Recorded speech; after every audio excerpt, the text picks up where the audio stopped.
La Barclay est considérée par beaucoup comme la course la plus difficile au monde. Le concept de la Barclay, c'est que ça ressemble à aucune autre course d'ultra trail. Située dans le Tennessee, aux États-Unis, en plein cœur du parc de Frozen Head, chaque année, 99% des coureurs abandonnent. On se retrouve dans une pente, on se dit non mais est-ce que je peux vraiment descendre là, parce que là si je glisse, je fais 30 mètres en chute libre. Seulement 20 personnes ont réussi à finir la course. Et pour cause, 200 km, 20 000 mètres de dénivelé, 60 heures de course, pas de GPS, un parcours la plupart du temps dans du hors-sentier, dans des conditions très humides. On peut se dévouer à cette course qui va demander des mois de travail. Mais pourquoi cette course fascine-t-elle autant? Chaque seconde dure une éternité à ce moment-là. Pourquoi dit-on qu'elle est impossible à finir? Mais la course, c'est une succession de pentes extrêmement raides. Aujourd'hui, pour vous, j'ai enquêté sur la Barclay, la course la plus difficile au monde. Il n'y a pas vraiment la notion de vainqueur à la Barclay. Le 4 avril 1968, Martin Luther King est assassiné à Memphis dans le Tennessee. Ce n'est que quelques mois plus tard que la police retrouve l'auteur de ce crime. Il s'appelle James Earl Ray et est condamné à 99 années de prison, où il sera incarcéré dans le pénitencier de l'État de Brushy Mountain, en plein cœur de Frozen Head. Last night, 7 prisoners escaped.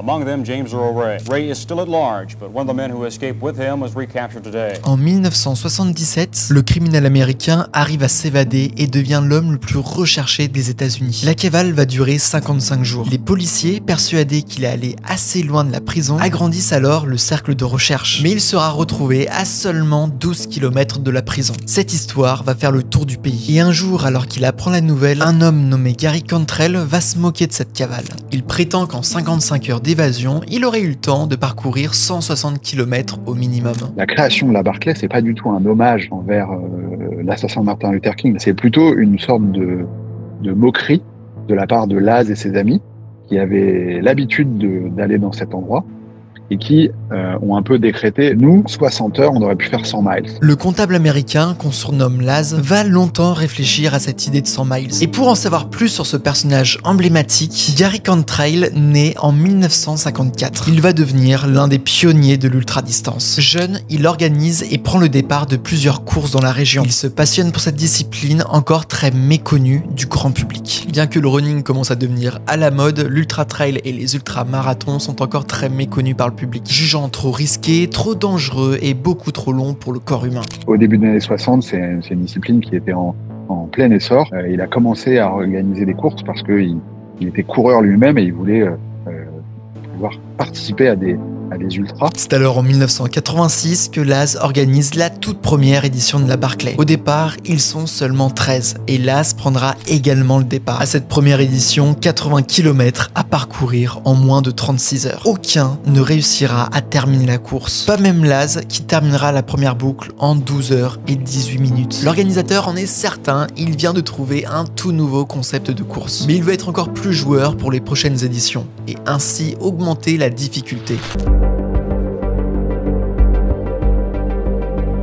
La particularité de la Barclay, eh bien, c'est son règlement. Règlement qui est très spécifique à Laz. Bien que la première édition ne faisait que 90 km, au fur et à mesure du temps, l'organisateur a augmenté la difficulté en augmentant la distance. Parce que la Barclay, c'est une boucle de 42 km et 3600 mètres de dénivelé, à répéter 5 fois dans des directions différentes. La première boucle sera effectuée dans le sens des aiguilles d'une montre la journée, la deuxième boucle se fera dans le même sens mais de nuit, la troisième boucle dans le sens inverse de jour, la quatrième dans le même sens inverse de nuit et la dernière se fera en fonction de l'arrivée des coureurs. Si un coureur part en premier, il partira dans le sens des aiguilles d'une montre, tandis que l'autre partira dans le sens opposé. Ainsi, un coureur a donc 60 heures pour parcourir 200 km et 20 000 mètres de dénivelé, soit environ plus de 2 fois la montée de l'Everest. Le concept de la Barclay, c'est que ça ressemble à aucune autre course d'ultra trail. Mais comme très peu de coureurs arrivent à finir les 5 boucles, l'organisation de la Barclay a eu l'idée de proposer aux coureurs de valider au minimum 3 boucles. Ces 3 boucles sont alors appelées les fun runs.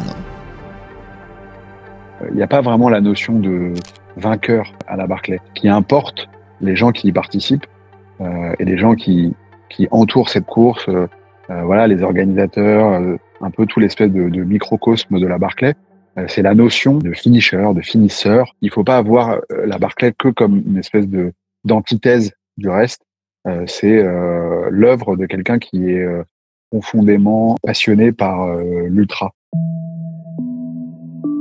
Mais pour valider ces boucles, Laz a eu l'idée de placer le long du parcours une dizaine de livres que les coureurs doivent retrouver. Ainsi, chaque participant doit arracher la page du numéro correspondant à son dossard. À l'arrivée au campement, l'organisation valide oui ou non la boucle en comptant le nombre de pages ramenées. Le tout dans un parcours le plus souvent hors sentier, sans avoir la possibilité de s'aider avec un GPS. Mais dans ce cas, comment font les coureurs pour se préparer? Ils ne connaissent ni le parcours en amont et ne peuvent pas s'aider des autres participants des anciennes éditions parce que le parcours change chaque année. Et bien, quelques heures avant le départ, Laz met à la disposition des coureurs une carte avec tracé très grossièrement le parcours. Les participants doivent recopier au feutre sur leur carte les indications et une erreur de quelques centimètres pourrait bien mettre à mal leur course. C'est-à-dire qu'on peut avoir une carte officielle du parc de Frozen Head. Celle-ci, on peut l'avoir, n'importe qui peut l'avoir en contactant le Visitor Center. Cette carte, on a les sentiers de randonnée officiels et tout ce qui manque dessus, c'est le tracé de la Barclay. Et ça, on le découvre donc dans l'après-midi, la veille de la course. Et là, on le recopie. Et c'est une carte au 1,25 000, donc on a intérêt de le recopier vraiment précisément, parce qu'à 1 ou 2 millimètres par-ci ou par-là, on change d'une ou deux courbes de niveau. Après, c'est vraiment notre outil de travail pendant les 60 heures de course. Donc, il faut déjà pas se tromper à ce moment-là. Donc, cette phase pour identifier la carte est primordiale pour réussir au mieux la course. Mais comme si ça ne suffisait pas, personne, excepté Laz, ne connaît l'heure et la date du départ. On sait que la course se déroule fin mars, donc les coureurs doivent être présents sur ces périodes. Et ce n'est qu'au retentissement d'une conque que les coureurs apprennent le départ dans moins d'1 heure. Alors d'accord, on a vu les règles et l'historique de la Barclay, mais concrètement, comment font les coureurs pour s'y inscrire ? Le processus d'inscription est une énigme en soi. L'un des finishers de la Barclay dit même que si vous n'êtes pas capable de découvrir comment vous inscrire, vous serez incapable de poursuivre la course lorsque votre corps et votre esprit vous intimeront l'ordre d'abandonner. Alors autant vous dire que réussir à s'inscrire à la Barclay est déjà une épreuve en soi. Et l'année dernière, j'ai pu suivre le Suisse Christophe Nonorg dans sa préparation pour sa deuxième Barclay. Christophe avait en 2023 bouclé la Fun Run et abandonné suite à une blessure dès la première boucle l'année suivante. Et durant cette préparation, il a pu me dire un à un les étapes pour participer à la Barclay. Déjà, il faut réussir à obtenir l'adresse mail de Laz. Elle n'est pas publique, pas de site internet de la Barclay. Le candidat doit alors se débrouiller de toutes les manières possibles pour obtenir cette adresse. Contacter un ancien participant de la Barclay ou bien un proche de l'organisation. Guetter de près les forums, essayer de croiser Laz à un événement, scruter chaque livre concernant la Barclay. Bref, il faut regorger d'ingéniosité pour trouver cette adresse mail. Et il peut arriver que cette adresse email change. Donc tout d'un coup, on connaît cette adresse email, mais une année, c'est plus la même. Pour réussir à se tenir à jour, il y a une date aussi précise, une date et une heure. Ensuite, la deuxième étape est de rédiger une lettre de motivation, une sorte de dissertation sur la thématique suivante. Pourquoi devrais-je prendre le départ de la Barclay Marathon? Dans cette lettre, vous pouvez appuyer sur votre palmarès sportif. Si vous organisez des événements sportifs, les préciser, raconter votre vie ainsi que votre motivation. Il faut mettre en avant son profil et proposer une candidature unique à Laz. Et terminer sa lettre par la mention suivante. Si je suis assez bête pour tenter la Barclay, je mérite d'être tenu pour responsable de toutes les conséquences de cette tentative. Une fois cette lettre approuvée, les candidats reçoivent une lettre de condoléances de la part de l'organisation, s'excusant de les avoir choisis et qu'ils vont probablement échouer durant cette participation. Ça met directement dans l'ambiance de course. J'étais un matin sur l'ordinateur en train de gérer ces choses-là, puis tout d'un coup j'ai reçu le mail en direct. J'ai juste vu le petit lien qui se mettait en bas avec le titre « Condoléances ». Et voilà, j'étais en train de faire quelque chose, j'essayais de me dire, ouais, je vais regarder ce mail après. Puis non, j'ai pas réussi à finir ce que j'étais en train de faire professionnellement. Je suis allé voir sur ce mail et c'était effectivement le mail où j'étais sélectionné. Ensuite, il faudra payer 1,60 $ de frais d'inscription et apporter une plaque d'immatriculation venant de sa région. Il y a une forme de dévotion. Il faut se dévouer à cette course qui va demander des mois de travail. Il faut presque apprendre par cœur cette carte. Il faut en connaître en fait les détails. Il faut être capable de la visualiser quand on ferme les yeux. Tous nous ont témoigné leurs mois et leurs années de travail pour être capable de déjouer les pièges. Très vite, c'est pas juste une question athlétique, de vitesse et de caisse comme on dit ou d'endurance. Il faut être capable faire des choix lucides jusqu'au bout. Pour la préparation en amont de la course, beaucoup d'investigations auprès des récits de course des anciens coureurs. Il faut analyser et comprendre les caractéristiques du parc de Frozen Head, apprendre à s'orienter sur une carte et assimiler énormément de dénivelé, que ce soit en hors-sentier, de jour comme de nuit. Lui, dans ses courses, dans ses préparations, il va de toute façon tout prévoir. Il va savoir quel rythme il a à la première boucle, quel rythme il aura à la deuxième, à la dernière. Donc non seulement dans sa préparation, tout cet aspect chiffre est extrêmement mis en avant. Si on arrive sur place sans savoir à l'avance, ah oui, telle montée, faudra suivre tel cap, telle descente, attention, faut arriver à la confluence de deux ruisseaux. Si on se retrouve trop en aval ou trop en amont, ça peut être très difficile d'aller retrouver la confluence. Enfin, c'est tout un travail préparatoire à faire, et ce travail préparatoire, il se fait de différentes manières. Déjà, j'ai ici un livre très connu, fait par Ed Furto. Ed Furto, qui est le premier coureur qui avait terminé 3 tours à la Barclay. Il a fait tout un travail où il répertorie les différents chemins par lesquels on est passé, les classements, des anecdotes, tel coureur qui s'est perdu à tel endroit et tout ça. Et ça, je dirais que ça permet de rattraper 20-25 ans de retard qu'on aurait sur l'histoire de la Barclay, de vraiment se plonger là-dedans. L'investissement pour cette course est tellement énorme qu'elle prend généralement plusieurs années chez les coureurs. À titre de comparaison, le seul Français à avoir terminé cette course, l'ingénieur Aurélien Sanchez, avait passé 6 années de sa vie à se focaliser uniquement sur cet exploit sportif. Heureusement pour lui, ça a payé, mais pour beaucoup, il s'agit d'un objectif de vie. Bref, on a vu l'inscription très particulière de la Barclay. Mais maintenant, comment se déroule le cœur de la course? L'heure du départ, comme je vous l'ai dit précédemment, n'est pas clairement annoncée par l'organisation. Ce n'est qu'une heure après le retentissement du conque et d'une cigarette fumée par Laz en personne que les participants ont le droit de s'élancer dans cette première boucle. Très rapidement, des groupes se forment, devant ceux partis trop vite, ou bien avec des grosses ambitions, et derrière des coureurs partis plus prudemment, connaissant les difficultés que représente une telle épreuve. Parmi les 40 coureurs, tous ont des ambitions bien différentes. Certains veulent uniquement terminer la première boucle, d'autres être finishers de la fun run, c'est-à-dire 3 boucles, et quelques coureurs ambitionnent de réaliser les 5 boucles, et ainsi d'être finishers de la Barclay. Il n'y a pas de sommet très haut. Le point le plus haut, il est à environ 1000 mètres, mais la course, c'est une succession de pentes extrêmement raides, des pentes dans lesquelles il n'est pas possible de courir en montée. Courir en descente, c'est toujours un peu possible, mais c'est extrêmement glissant et raide et difficile. Et donc, c'est une course dans laquelle, globalement, l'action même de courir est difficile. Chaque fois qu'on est hors sentier, il faut savoir que la plupart du temps, c'est des lignes droites, c'est des lignes de crête. On est directement dans la pente, quoi. On va absolument pas faire des petits aides pour slalomer, pour adoucir la montée. Donc, c'est des pentes vraiment extrêmes de l'ordre facile du 40, 45, 50%. Donc, on peut se retrouver sur une pente plutôt régulière et praticable. Et au tour d'après, on passe 50 mètres à côté. Et puis, on se retrouve dans une pente où on se dit non mais est-ce que je peux vraiment descendre là, parce que là si je glisse je fais 30 mètres en chute libre. Si les coureurs veulent être dans les temps pour espérer faire les 5 boucles en 60 heures, il faut compter une moyenne de 12 heures par boucle, donc 42 km et 3600 mètres de dénivelé dans du hors sentier. La première boucle est généralement la plus rapide, avec une moyenne pour tous les finishers entre 7h40 et 9h. Mais plus les boucles s'accumulent, plus le rythme devient impacté. Dans ces cas-là, faire une boucle en 12 heures devient très compliqué. Bien pire encore, durant ces 12 heures de course par boucle, aucun ravitaillement n'est possible. Les coureurs doivent gérer eux-mêmes leur ravitaillement et trouver de l'eau dans les ruisseaux du parc de Frozen Head. Ce n'est qu'au camping du parc de Frozen Head que les coureurs ont le droit à une assistance. Beaucoup décident durant cette pause de se changer, de manger et de dormir. Et pour les plus rapides, seulement 10 à 15 minutes d'arrêt. On dit même que le recordman de la Barclay, Brett Mone, ne s'est arrêté qu'en tout 1 heure sur la totalité des 60 heures de course de la Barclay, pour ainsi établir un nouveau record de course à 52 heures. Une chose à laquelle il faut être vraiment très très attentif, c'est que tant qu'on n'a pas touché la yellow gate, c'est-à-dire la barrière jaune qui donne le départ et l'arrivée d'une boucle, on n'a pas le droit d'avoir de l'assistance. Il n'y a vraiment aucune assistance. Ça veut dire que je peux même pas traverser le campement en disant à mon assistant prépare-moi, je sais pas, tel repas, tel poisson.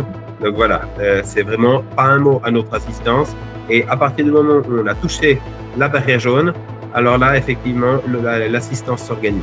You've got to improvise, and you've got to know how to adjust your plan because it's always going to be different. You can never predict what you're going to face as far as weather, the specifics of the terrain, even the start time, and there's so many different things that can go wrong, and all it takes is one of those to either force you to fail or at least convince yourself in your own head that you've failed. And once that happens, you failed. Les premiers abandons, eux, tombent relativement tôt dans la première boucle. Certains se font surprendre par la dureté du terrain et d'autres ont du mal à se repérer et finissent par se perdre. Certains finissent la boucle et renoncent à prendre le départ de la deuxième en pleine nuit. Et ces abandons, ça ne va pas s'arrêter. Peu de personnes arrivent à repartir pour une cinquième boucle et s'ils repartent, c'est généralement en dépassant la barrière horaire des 60 heures, en étant tout simplement disqualifiés.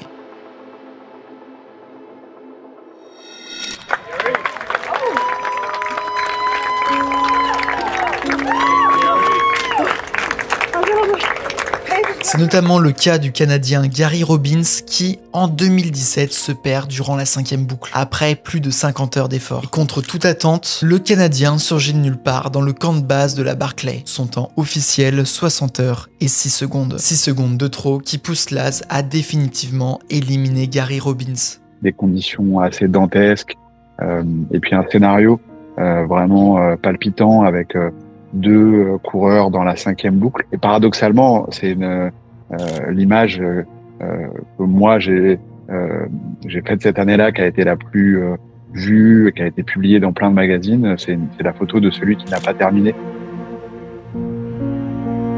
Il y a plusieurs choses à dire. La première, c'est que on parle de sport. Il y a des choses tellement plus graves dans la vie et dans le monde dans lequel on vit. La réussite ou l'échec dans une épreuve qui reste une épreuve sportive. Évidemment que Gary Robbins, il a échoué. C'est quelque chose de très triste pour lui. Il y a une forme de détresse parce qu'il y a investi tellement de temps, tellement d'énergie et tellement d'espoir que cet échec-là, il est douloureux. Mais voilà, il est en pleine santé. Gary Robbins, ça reste une course qu'il a volontairement voulu faire et voilà, il a aussi appris plein de choses et ça reste une expérience, qu'il ait réussi ou pas. Un morceau de clairon retentit dans tout le camp. Gary Robbins vient d'être éliminé pour seulement 6 secondes. D'autant qu'en analysant les pages ramenées par le coureur, l'organisation comprend qu'il s'est perdu et qu'il n'a pas ramené l'entièreté des pages. Donc même arrivé à temps, il n'aurait pas pu valider cette cinquième boucle. Véritable coup dur pour Robbins, jamais il ne reprendra le départ de la Barclay. Cet épisode a montré au grand public la dureté de cette épreuve et comment chaque coureur est capable de se mettre à bout pour réaliser son rêve, être finisher de la Barclay.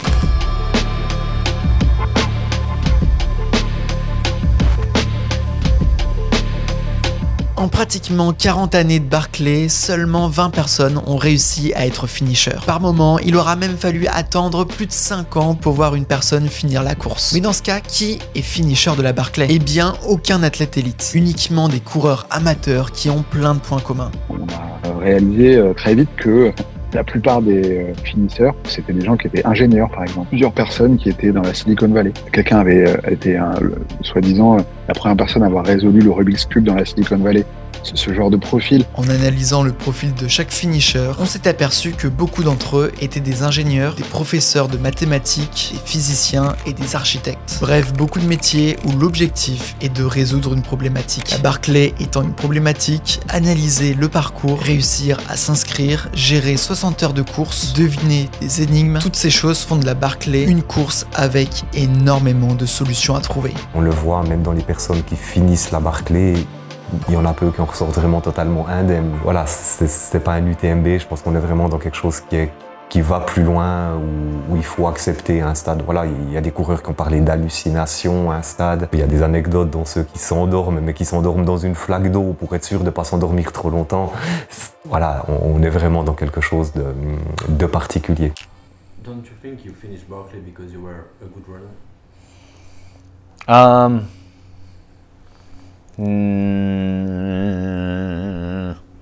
No, because there's a lot of better runners out there than me.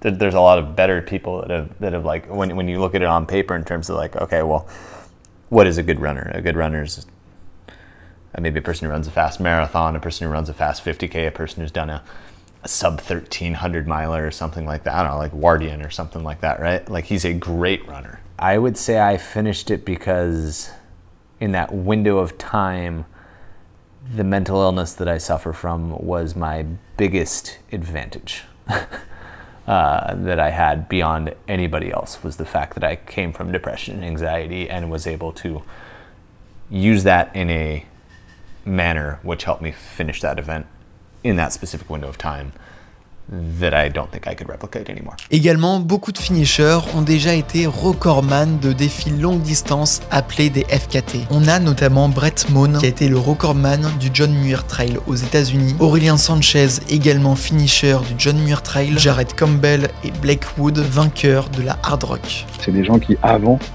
se sont frottés à ce qu'on appelle maintenant les FKT. C'est des épreuves qui vont prendre quasiment 2 mois. On est face à des histoires de manque de sommeil, et aussi des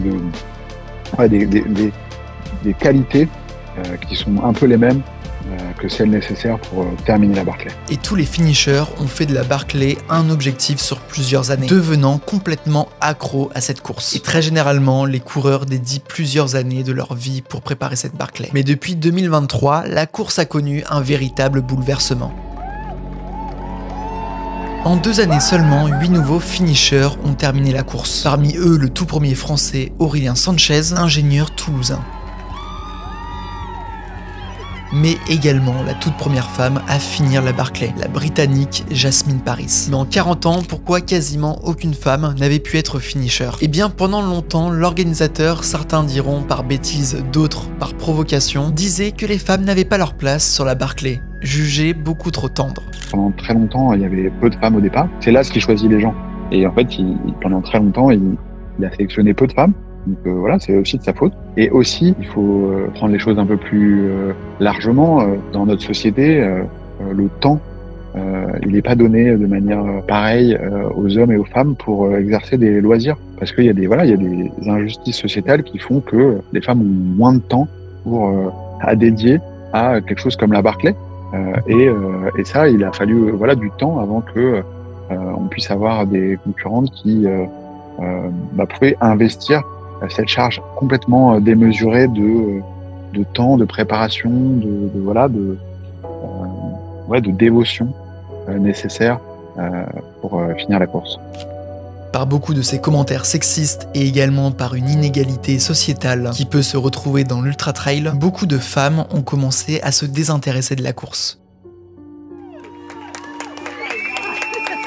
Et ce n'est qu'en 2024, après une course tout à fait incroyable, que la Britannique provoque l'Az en terminant la course dans un temps exceptionnel, frôlant de près d'1 minute les 60 heures. L'année dernière, Jasmine Paris est enfin parvenue à finalement clouer le bec à l'Az qui avait tendance à faire une espèce de blague qui voulait dire j'attends qu'une femme parvienne à finir la Barclay. Jasmine Paris l'a fait. Et puis là, on voit le timing qui s'approche, 59h50, 59h55, 59h57. Il reste 3 minutes.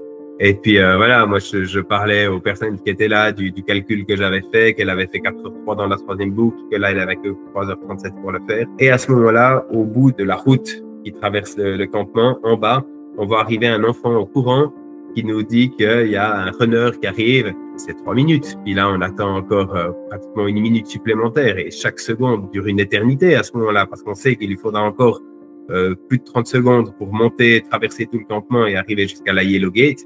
Et on sait que ça va se jouer à rien du tout. Et tout d'un coup, là, on la voit arriver.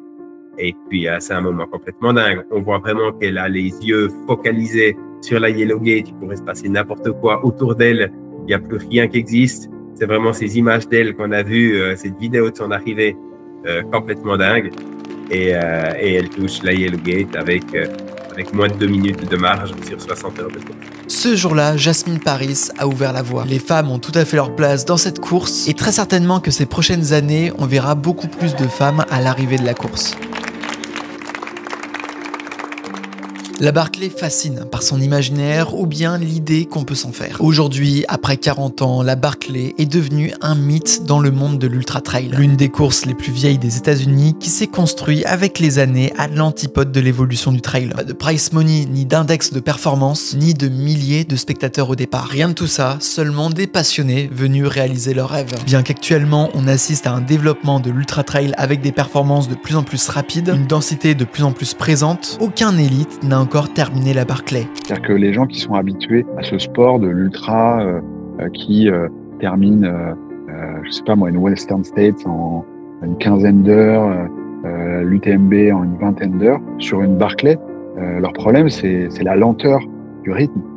C'est aussi pour ça que certains des de très bons athlètes d'ultra sur des 100 miles classiques, quand ils sont venus se frotter à la Barclay, une de leurs difficultés, c'était la difficulté à courir, c'était la difficulté à aller finalement si lentement, et du coup ça devient un autre sport quasiment. Les compétences particulières de la Barclay demandent un niveau de dévotion qui est d'ailleurs assez difficile à investir pour des gens qui sont professionnels, qui ont d'autres courses, qui ont d'autres objectifs, qui ont d'autres choses dans leur vie. Très clairement, un François-Daen a annoncé qu'il ne prendra jamais le départ de cette course. A l'inverse, Kilian Jornet s'est montré ouvert à l'idée d'un jour prendre le départ de la course. L'américaine Courtney Dauwalter pourrait bel et bien y retourner, elle qui avait abandonné en 2022 après 2 boucles. Bref, le futur nous le dira si on verra de plus en plus d'élites au départ de la course, et également si la Barclay va connaître de plus en plus de finishers.